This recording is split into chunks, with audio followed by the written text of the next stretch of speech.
Hey everyone, welcome to a new video, and today I'm going to be showing you an easier way to carry your tripod using a camera strap.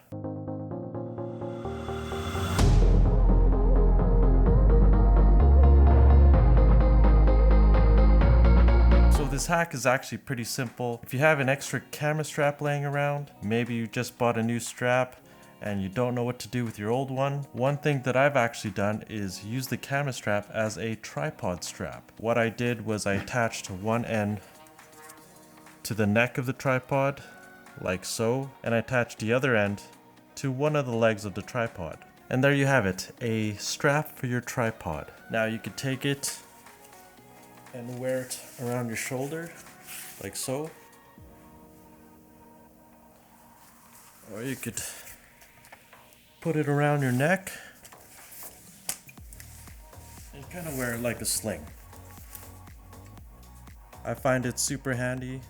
It frees up your hands so you can carry other things. And this setup also works with the camera attached to the tripod.